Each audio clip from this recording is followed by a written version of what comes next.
Togo Info, le Togo à votre portée.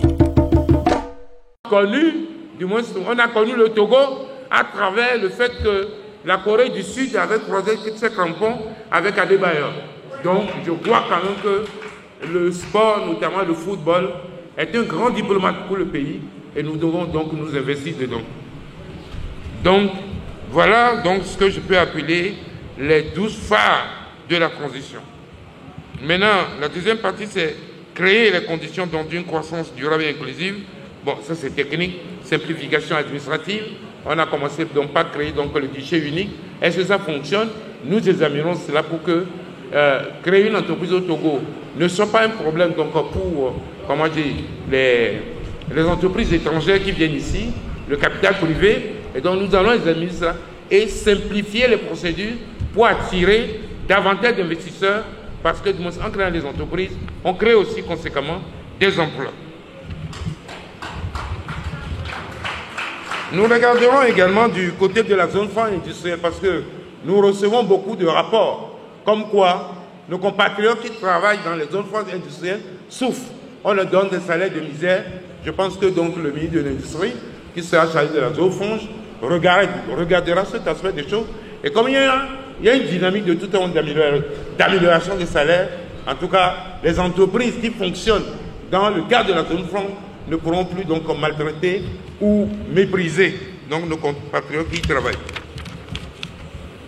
Nous développerons les activités du port autonome de Lomé. Donc ça fait partie également de notre stratégie, arriver avec des partenaires extérieurs à produire, en tout cas, certains produits ici que nous pouvons donc, en tout cas, envoyer sur le marché extérieur. Je rappelle que j'avais proposé en 2006, lorsque j'étais de retour d'exil au gouvernement, de me donner un mandat pour que je puisse aller dans les pays asiatiques, construire un partenariat pour qu'on puisse développer notre zone franche industrielle. Je prends Itagate. L'Afrique produit beaucoup donc, de coton. Pourquoi on ne peut pas mettre ces entreprises donc, chinoises donc, ici, transformer notre coton pour éviter que pour acheter le Itagate, les gens soient obligés d'aller jusqu'en Chine. C'est valable pour les climatiseurs, c'est valable donc pour les congélateurs. En tout cas, tout ce qui peut arriver à la compression des coûts et rendre les produits donc compétitifs. Donc tout cela fait partie donc de nos préoccupations.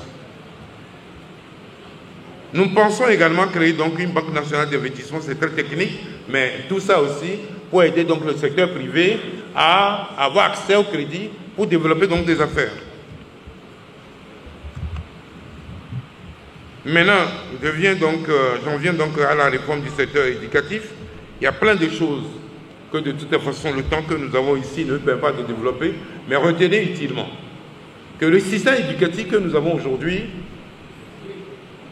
produit des diplômés dont le profil ne colle pas aux exigences du marché.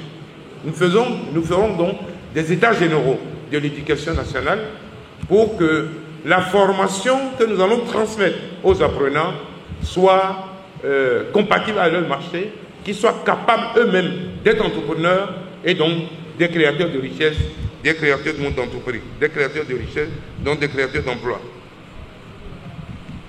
En matière de santé, je vous ai dit du moins à peu près comment ça va se passer. Et puis, dans notre dispositif, nous avons pensé beaucoup à la famille parce que la nation, c'est un ensemble de familles mises ensemble sur un territoire donné qui constitue la nation. Donc tout ce que nous pouvons faire pour alléger, si vous voulez, le poids des charges donc, au niveau donc, des familles, nous le ferons également. Et puis tout cela sera sous-tendu donc par une diplomatie forte qui vend nos valeurs, une diplomatie forte qui rend nos valeurs et qui également, en tout cas, est soucieux donc, de la paix donc, entre les nations pour que, en tout cas, sous un horizon assez court, nous puissions rapidement donc, transformer notre pays et reconférer donc, aux Togolais la fierté et la dignité de toute façon qui sont génétiquement liées à leur identité. Voilà, mesdames, messieurs, en grand trait, ce que nous pouvons dire sur ce programme mais nous le déclinons donc en petits morceaux sur les réseaux sociaux afin que tout le monde puisse s'imprégner. Certains nous diront, mais il avait dit qu'il allait faire passeport, tout ça, pourquoi c'est pas ici? Ça, vous le savez déjà. Nous avons essayé de vous livrer ce que vous ne savez pas. Voilà, mesdames, messieurs, ce que j'ai à vous dire par rapport au contenu du programme, qui est disponible également pour les journalistes également et les cadres donc, de la nation sur les sites du parti et également donc, sur les sites de la diaspora.